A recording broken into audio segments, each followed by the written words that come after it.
To be completely honest, Elimination Chamber sucked. It sucked. It sucked harder than Paige's sex tape when Brad Maddox and Xavier Woods were on it. It sucked harder than every Sin Cara match on Saturday Morning Slam.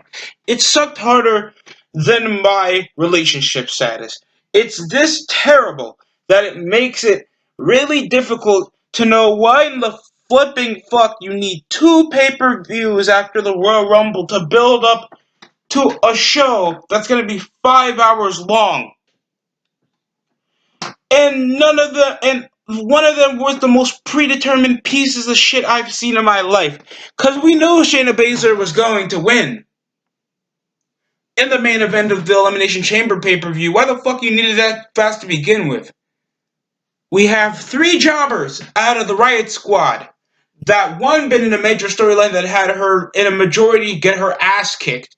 Ruby Riott that hasn't been seen on TV for nearly a year, and Sarah Logan that has lost nearly every match since coming back as a single star, losing to Rhea Ripley, losing at least 2 or 3 times to Charlotte Flair, and that was technically it. She hasn't been even in a legit, interesting storyline because she has no other character other than she's a blonde bitch and used to be part of the Riot Squad. That's technically it. Asuka's just there, but we know we don't want to see her again with Becky Lynch trying to think that is an interesting rivalry.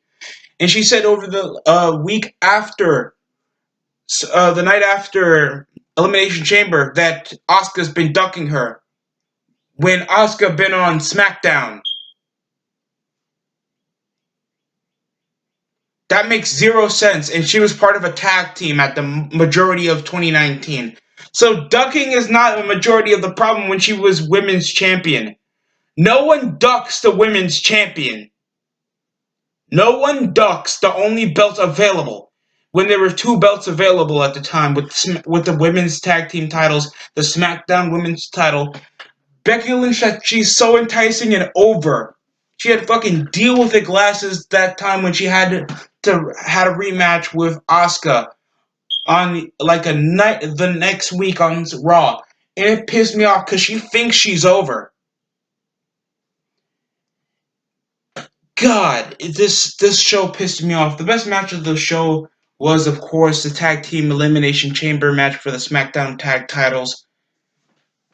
Andrew Gulak versus Daniel Bryan. That was a great technical match that had Daniel Bryan again get physically abused. Missile dropkick, a lot of extension over the shoulder, and then attacking the back. It just felt like Daniel Bryan was getting literally abused after a reversal from, I think, a counter into an exploder suplex that looked like it snapped.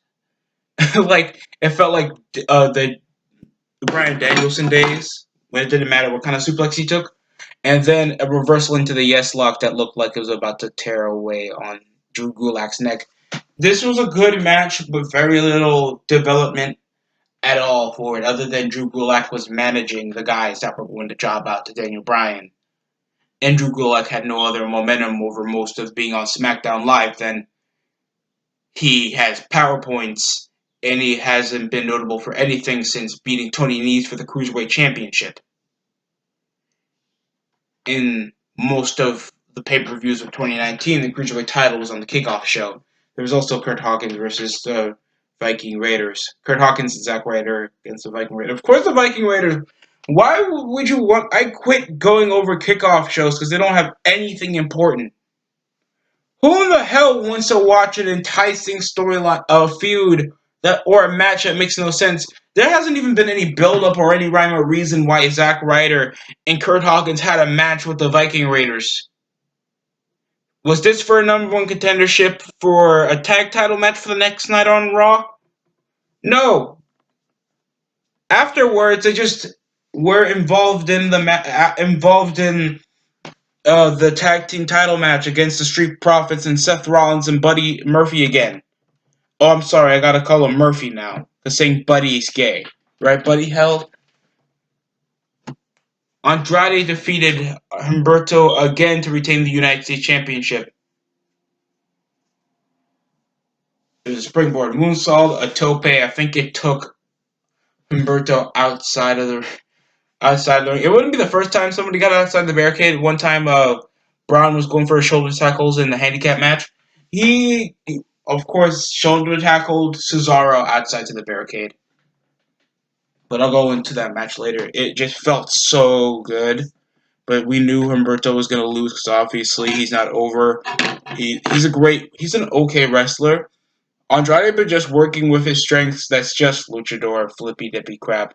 Counter off elbow. Then it just went into pinfall chain until they said it was a cheap win, even though Humberto was doing the same thing and they were countering. That's not cheap. That's just a smart way to grab the pinfall and grab the momentum. It's a simple win. It's not cheap. It's not cheating. It's fair. It was better off than him grabbing the tights. It was better off than Zelina Vega helping him win, because she usually does a running apron, Hurricane and Rana, to give Andrade an advantage, and they were trying to always give away that spot with Humberto getting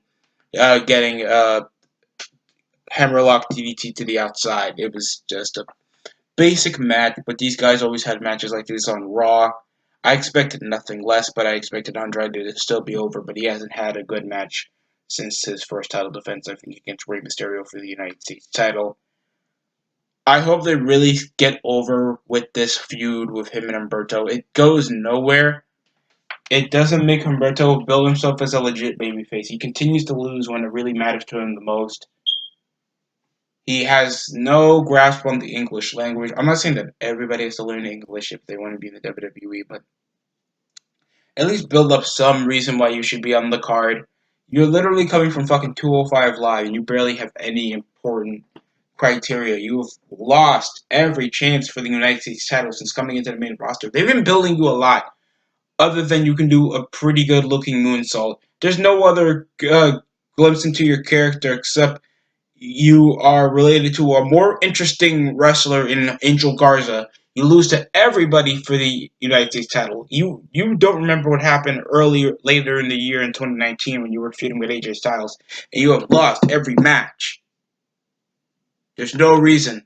There's no reason for you to still be on TV if you're going to be this consistent of a loser. Next up was, of course, the SmackDown Tag Team titles on the line involving the Dirt Sheet, Miz and Morrison, against the Usos, against the New Day, that started off being the first two in the chamber, and then they had to wait until somebody else started first. Heavy Machinery, Lucha House Party, some YouTuber called them Lucha Dragons, even though that was just Kalisto and Sin Cara before the rest of the year happened, and Robert Roode and Dolph Ziggler, with Miz and Morrison retaining their titles in a pretty exciting chamber. Everything was going okay. We started off with the Usos and New Day first, just going over most of their history, or their rivalry per se, or just the best part of their rivalry back in like the last 3 years was just referencing that Xavier Woods was in a sex tape. Their gear based on Up Up Down Down. It's a nice little tribute to Xavier Woods. Super kicks galore.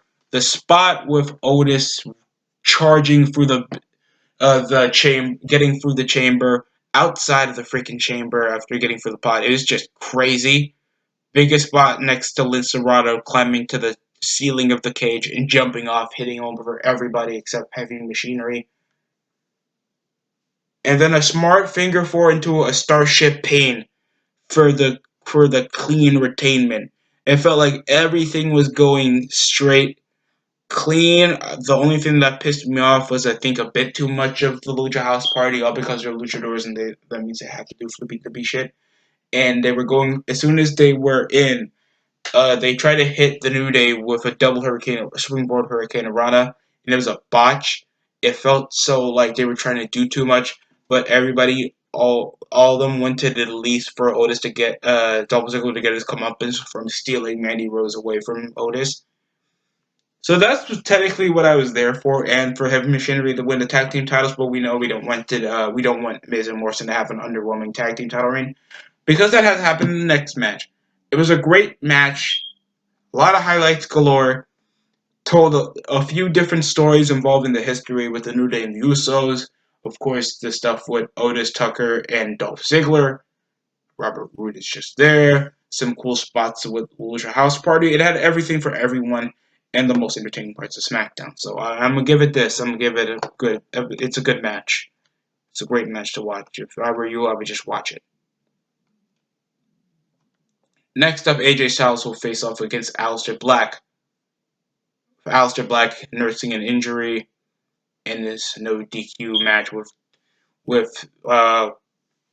AJ Styles having the crappiest promo he ever had, fumbling up his words a bit and switching up until leaving awkwardly over the middle of the interview over a promo to the match that wasn't even much. And the only top thing that happened was just The Undertaker's old ass because WrestleMania sucked last year. I need to come back again. Double choke slam on Anderson and Gallows. So the same thing that happened back in Super Showdown, and then a black mass out of nowhere from AJ Styles after Aleister Black was kind of holding his own until the numbers game played a factor. And then a choke slam again on AJ Styles for Aleister Black to hit the black mass. It's over. We know what this is building up to be. They've been building this up since Super Showdown. They obviously want Styles to have a 5-star match with a 60-year-old Undertaker. I have no interest in this, other than this match is a bit predictable. I have no care in the world that AJ is feuding with The Undertaker. That's not me being harsh. It's just, why is AJ still trying to have the most screen time? He's a top guy. And they're just bringing back Jeff Hardy. Who doesn't want to see Jeff Hardy against AJ Styles? Tell me why. Goldberg versus The Undertaker was taken from us thanks to Crown Jewel and fucked up booking and the worst match we have ever seen in our life. Then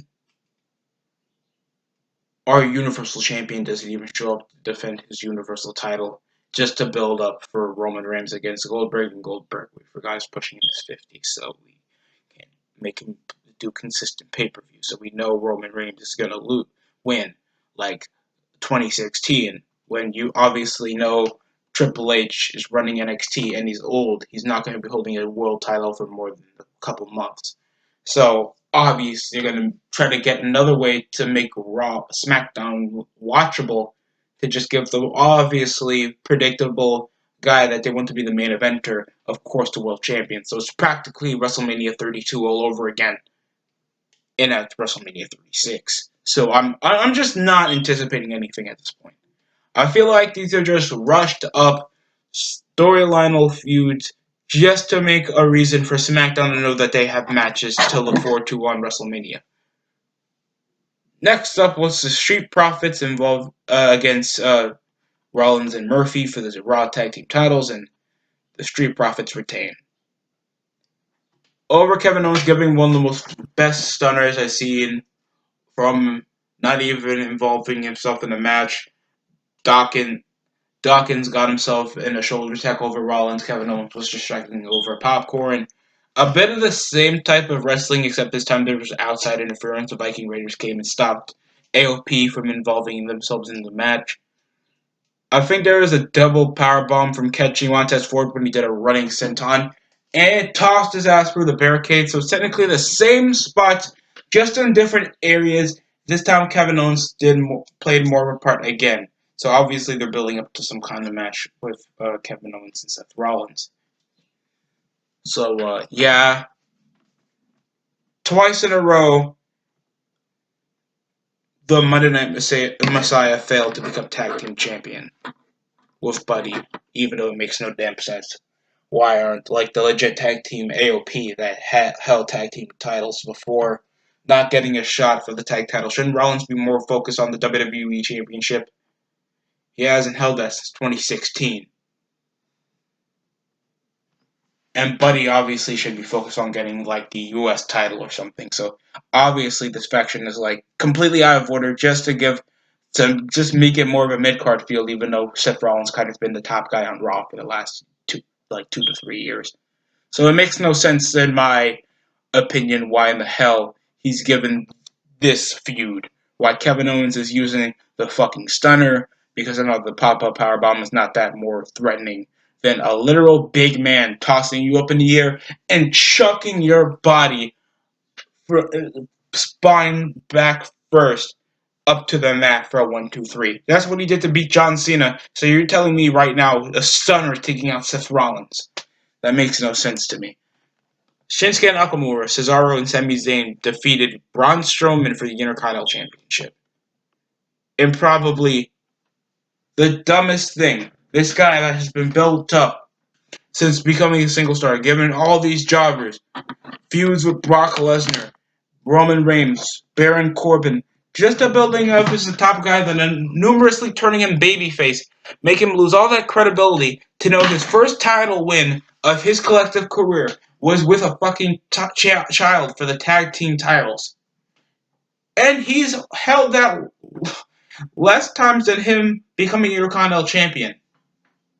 Yes, Braun Strowman held on to the Intercontinental title for only a couple weeks. Since beating Shinsuke on an episode of SmackDown. So, what's the point of giving him the Intercontinental title?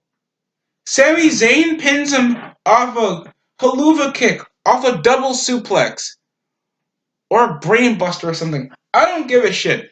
That was embarrassing to watch. It was. And thanks to this, it's a shame that I'm still a fan. It's a shame. Because that shouldn't be a good finish. At all. Kinshasa from the back of the head only gets a near fall. There's, of course, that dumbass shoulder tackle from the outside that used to be over. And it's not even cool anymore. It gets super predictable, and plus there's less people.